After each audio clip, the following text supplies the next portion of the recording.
Assalamualaikum warahmatullahi wabarakatuh.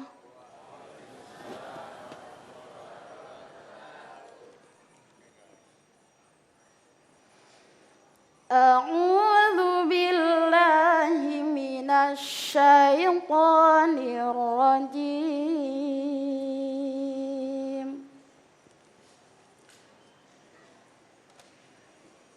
Bismillahirrahmanirrahim.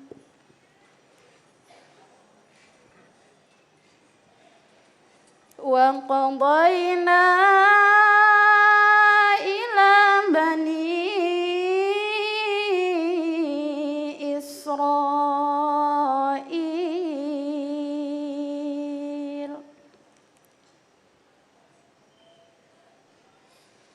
wa qadayna ila bani Israil fil kitabi latufsidunna fil ardh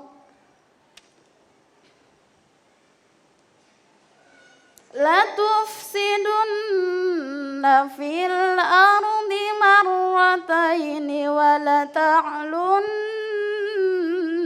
'uluwan kabira.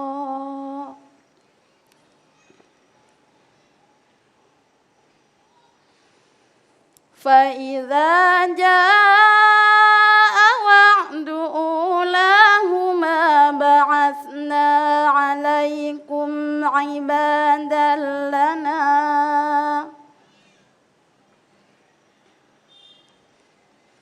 fa idza jaa wa'du ulahuma ba'atsna 'alaikum 'ibadan lana uli ba'sin syadid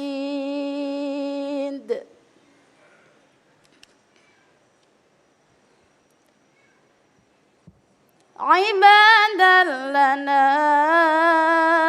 uli ba'sin syadidin fajasu qilalad diyar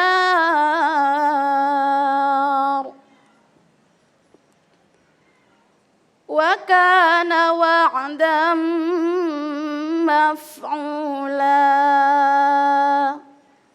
Shadaqallahul azim.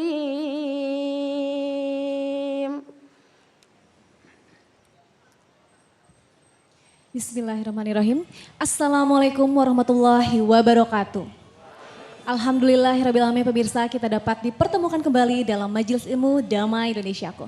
Nah pemirsa, hari ini kami bersiaran langsung dari Masjid Al-Iman, Jalan Haji Naman, Komplek Antara Bintara Jaya, Jakarta Timur. Dan ada pun tema yang akan kita bahas pada hari ini, yaitu menentang kezaliman. Saya Sabrina Raisa, tidak sendiri tentunya, bersama dengan sahabat saya Mas Agung yang akan menyapa para narasumber yang siap untuk berbagi ilmu. Silakan Mas Agung. Terima kasih Syasha. Bismillahirrahmanirrahim. Assalamualaikum warahmatullahi wabarakatuh. Alhamdulillahirrabbilalamin. Allahumma salli ala Sayyidina Muhammad wa ala ali Sayyidina Muhammad. Bersyukur kepada Allah yang mempertemukan kita kembali dalam Majelis Ilmu Damai Indonesiaku. Di kesempatan kali ini kita akan mengangkat satu tema yang related dengan apa yang terjadi di negeri Syams. Pemirsa, telah bersama kita guru-guru yang kita cintai, Abi Amir Faisal, kemudian Ustadz Randy Tanjung dan Ustazah Lulu Susanti, yang insya Allah akan berbagi ilmu dan nasihat. Dan seperti biasa untuk memperdalam tema kita telah siapkan satu segmen tanya jawab di segmen yang kelima. Tentunya masih bersama kami Damai Indonesiaku yang dipersembahkan oleh Sarum Wadimor, tentu Sarum kita. Silakan Ustaz.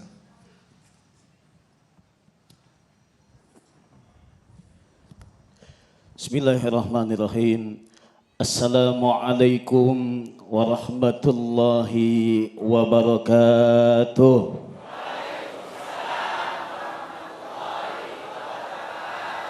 Bismillah, alhamdulillah, la haula wa la quwwata illa billah, amma ba'du. Yang sama-sama kita hormati dan muliakan guru-guru kita semua, Bapak Kiai Haji Amir Faisal, Ustazah Lulu, Kemudian juga Ustadz Agung, kita doakan mudah-mudahan beliau dalam keadaan sehat dan berkah. Amin ya rabbal alamin. Allah Subhanahu wa taala memberikan syariatnya kepada kita sebagai bentuk keinginan Allah Subhanahu wa taala, yaitu adanya perintah yang harus dilakukan oleh kita sebagai hambanya yang beriman. Ketika Allah tidak menyukai, maka turunlah berupa larangan yang harus kita jauhi. Ketika perintah itu dilakukan oleh kita, maka Allah Subhanahu wa taala yang maha adil bijaksana akan memberikan sesuatu ganjaran pahala ketika kita melaksanakan perintahnya, ketika kita taat kepada Allah Subhanahu wa taala. Amin ya rabbal. Begitu juga ketika Allah memberikan larangan-larangannya kepada kita, maka kita pun harus menjauhi apa yang dilarang oleh Allah Subhanahu wa taala. Dan itu adalah bentuk kita taat juga kepada Allah yang nanti pun akan mendapatkan ganjaran di sisi Allah Subhanahu wa taala. Dan Allah Subhanahu wa taala amat sangat membenci perilaku zalim, Bapak Ibu semua. Zolim itu asal katanya dari zoluma yazlumu, ya, artinya adalah kegelapan. Yang melakukan kezoliman ini adalah seseorang yang hatinya gelap, sehingga keburukan-keburukan yang ia lakukan jangankan di dunia, nanti di akhirat dia pun akan mendapatkan keburukan nantinya.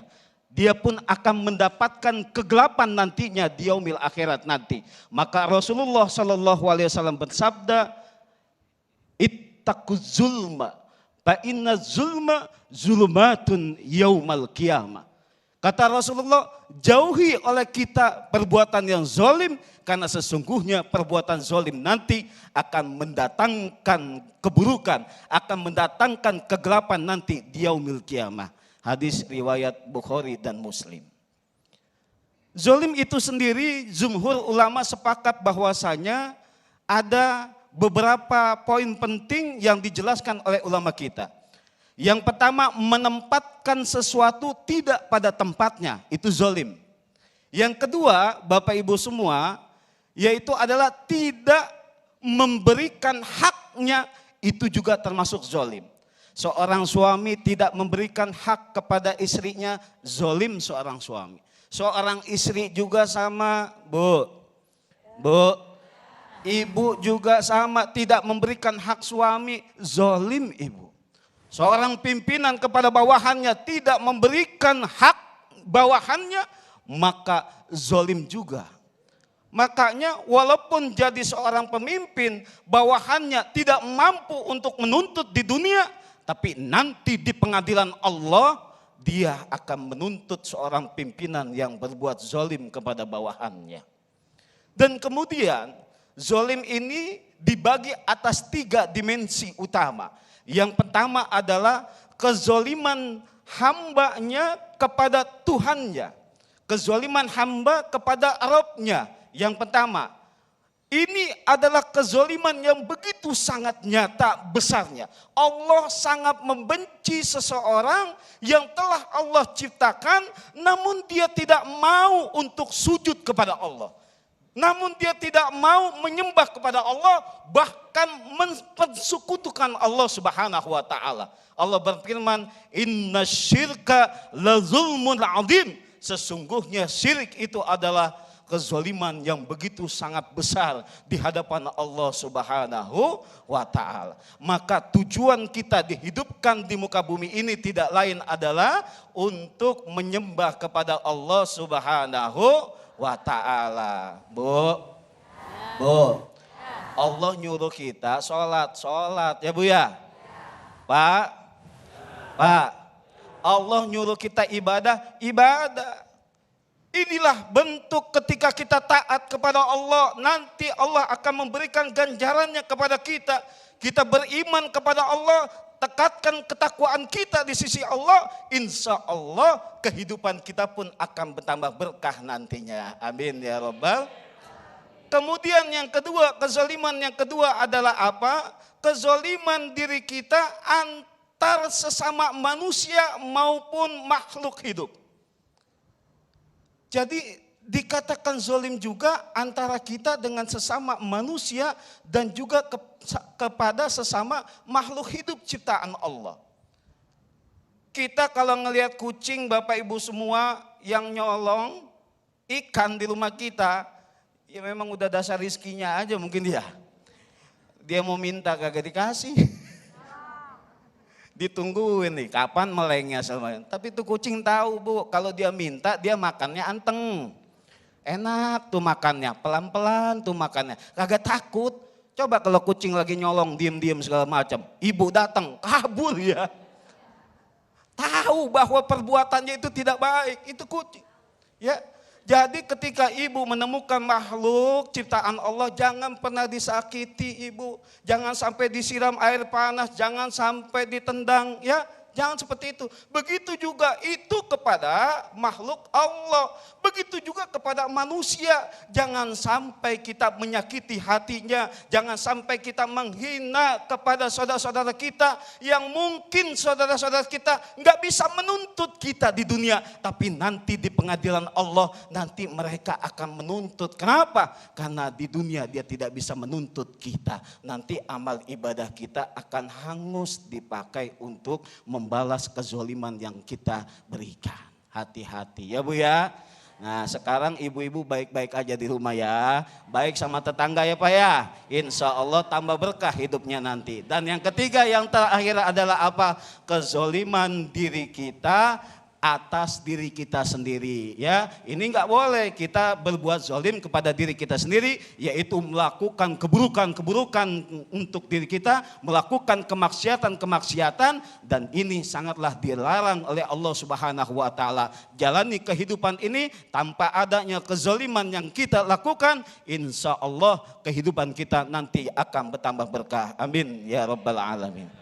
Terima kasih Ustadz Randy, pemirsa yang dirahmati Allah, sebuah pelajaran penting yang baru saja kita dapatkan. Bahwa ketika manusia diturunkan di muka bumi ini dalam waktu yang sementara, Allah juga membekali dengan seperangkat aturan, tatanan yang disebut dengan perintah dan larangan. Tetapi justru darinya lahir orang-orang yang taat dan orang-orang yang zalim. Islam sangat luar biasa, harus merubah kezaliman dengan cara yaitu amar ma'ruf nahi munkar yang insya Allah akan nanti disampaikan oleh Ustazah Lulu Susanti tentunya bersama kami Damai Indonesiaku.